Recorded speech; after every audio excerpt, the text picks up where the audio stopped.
من وقت المقاطعة وانا بدور على ليف ان يكون مناسب لشعري، يكوني شخص بيحب يسلك تشابكات شعره بايديه مش بفرشة.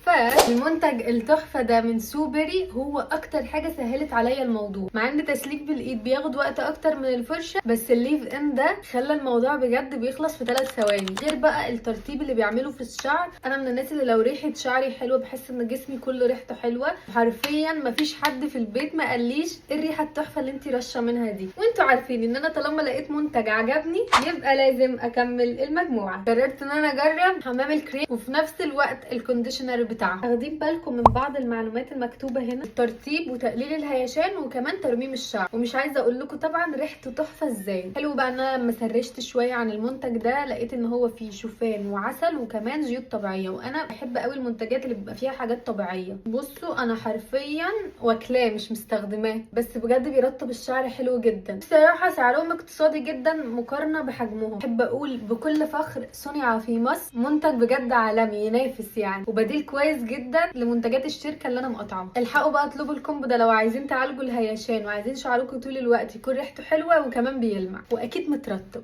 بس كده، باي باي.